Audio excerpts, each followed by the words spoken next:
Leaders of the Democratic Republic of Congo and Rwanda recently met to sign a deal of joint efforts to reach a resolution on long-standing geopolitical tensions stemming from years back. In the agreement, Rwanda agreed to withdraw troops in the eastern region of the DRC, allowing for insecurity and the conflict there to subside. However, over the past few days, the conflict had submerged into total chaos as the M23 rebel groups continued to cause security instability in the DRC, for which the Congo has accused Rwanda of instigating. The DRC is now set to scrap deals with Rwanda following a volatile attack which left one DRC soldier dead. For more on this, we speak to Isaiah Mombilo, who's the chairperson of the Congolese Civil Society of South Africa. Isaiah, thank you so much for your time and thank you for joining us this morning. We just learnt, of course, that Tshisekedi's government is considering scrapping those bilateral agreements between Kinshasa and Kigali. Your organization's reaction to that? Thank you very much. Good morning for the viewer. Our reaction as the Congolese civil society, we have some few elements to show that the M23 didn't start only today. The M23 started long time ago, and also the movement of Rwanda historically started since 1994. And since that day, when the international community allowed Rwandese people from Hutu side to run to Congo, that's where the Rwanda army wanted to follow the Rwandese who are Hutu to kill them in the land of Congolese, and that already something where Rwanda was implicated in the DRC for the space of the land, which was the intention of that time. And secondly, you can notice again in 1997 under AFDEL, Rwanda also tried to control Congo when they were working together with Laurent Désiré Kabila, the former president, and which they didn't succeed. And also, they come again in 1998 to be involved with RCD and the MLC to join forces with Uganda so that they can come in Congo again. So on that again, after the dialogue of Congolese in 2003, there were also an election which happened in 2006. The movement of CNDP and under Rwanda come again in Congo to try to be involved in the power of Congo as well. So if we look at those things, we call it the Rwandese shield strategy. It means it started a long time where Rwanda was already involved trying to get space in Congo government. That's why after the election, and they try to control the army, the key position of the army in Congo, the key position of the government in Congo, so that they can have full control of Congo. It didn't succeed. And also they come again in 2009 under the support of a CNDP. Mr. Mombilo, with the leadership of Bosco Tanganda. Mr. Mombilo, sorry, I have to interject here because for purposes of this conversation, we understand the historical context that exists between the DRC and Rwanda. The tensions we know are long-standing and date years back. But what we need to hear from you today is there were efforts to try and resolve this conflict. There were efforts at trying to instill some sort of peace and security in the area. Those seem to be degrading by the hour because of these ongoing tensions. Yeah. As an organization that obviously cares about the affairs of the DRC, I mean, what's your response? What's your reaction? Because what we're seeing here are possibly early signs of a full-scale conflict between these two countries. What we can say in that point, we believe that there was some wrong way of the government of Congo to deal with the agreement with Rwanda, which Rwanda was not honest enough to make that agreement in support of the security in the east of Congo. Because Rwanda joined force so that they can push away all the rebellion in the east of Congo. But all to find out, Rwanda was supporting the M23 as used to support all the time so that they can occupy the city of Goma. That was the intention.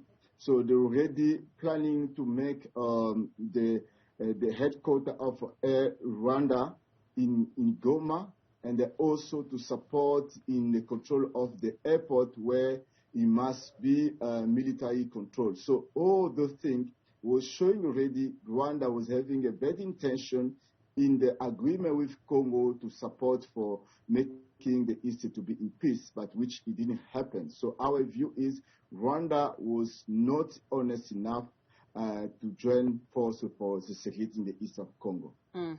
Well, Isaiah, we know that Kinshasa is under the belief, the impression that Rwanda is backing the M23 rebel group, that they are in fact the supporters of this rebel insurgency along the eastern border.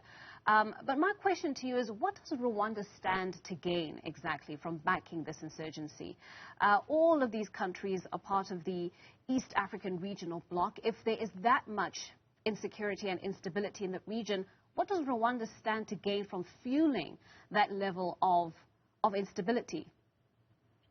Our view, and Rwanda is the cause of the long-standing instability of Congo and that region as well, because the reason is targeting the control of the mine and making sure all the mineral of Congo must be passed by Rwanda, and they serve as a corridor of a channel of all the military weapon and all the mineral.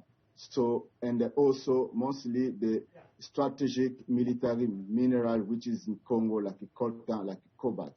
So Rwanda will make sure that side of a region must not be in peace, because it gives a free way of access on mineral with a lower cost. That is the main reason. All right.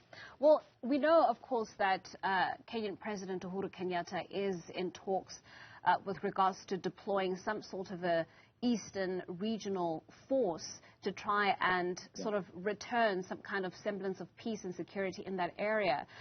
What other sort of level of support does the DRC need in this instance? According to us, the civil society, we're really not trusting the deal with the Kenya president, because even you follow Denis Mukwege, the one who having the last prize Nobel, is not standing for that support of the president of Kenya, because it doesn't show any protective way of Congo as the country. It's more about which way to facilitate the movement of the East so that they can benefit without to give Congo to stand as a state. So we are not really sure about that, but the only support which can be, it must be the UN. But we noticed a silence of defending Congolese in their matter since the history of all the type of the thing happened in Congo, since the Belgium where they killed Congolese, and since all the rebellion, there was nothing being supported. So we believe that the continent of Africa should stand, because Congo is the center of the movement of the economy of the continent, and if only the country of Africa can understand that and stand together and then try to end this in a diplomatic way, in support with the spirit of the proper justice and protecting Congo in the way Rwanda keep on always coming to disturb that region. So I believe that it needs more support outside us so that this point will be resolved forever, because it's not going to end. Some may argue, Isaiah, that the DRC may not in fact be interested in a return of peace and security? You know, because we have these resolutions that were initially formed between Kinshasa and Kigali, which the DRC is now seemingly considering scrapping. We have these anti-Rwandan protests that are happening almost on a weekly basis. Efforts by the Kenyan authorities to deploy regional forces to try and quell the violence that's been happening there is not being trusted. In your own words, you don't trust the efforts that are being meted out by Kenyan authorities. What does the DRC need exactly to establish that trust? Because you're saying that the African continent needs to rise up and assist the DRC in regaining more control along this eastern border. But there are efforts at exactly that. The DRC seemingly is just not accepting either bilateral agreements through diplomatic talks and channels, or even through the deployment of regional forces to try and quell the violence. So what exactly is needed to start de-escalating the situation? I think the only right way for that is that if the international community can accept what the Congolese are proposing, because the Congolese proposing and must not be any involvement of Rwanda in any matter of Congo in terms of military or politically or even mineral of Congo.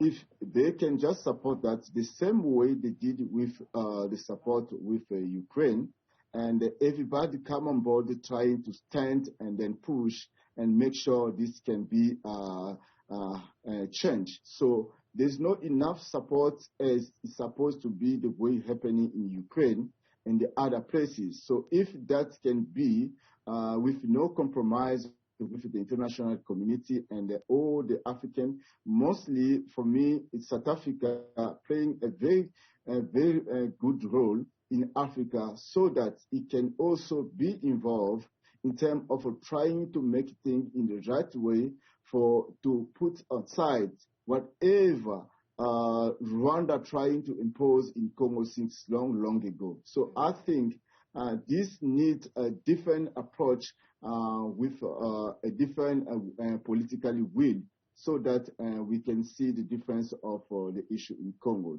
That is our view as a civil society, because if we look at since a long time, the silence been happening around, I think is not showing a good sign. But look what happened in Ukraine. It didn't even take, and there's a strong power behind to make sure this must stop against Russia. So why can't that be also in Congo? Because in Congo been there for so many years. Well, Isaiah, thank you so much. We are going to have to leave that conversation there. That was the chairperson of the Congolese Civil Society of South Africa, Isaiah Mombilo, helping us there to have a conversation on that deepening crisis between the DRC and Rwanda.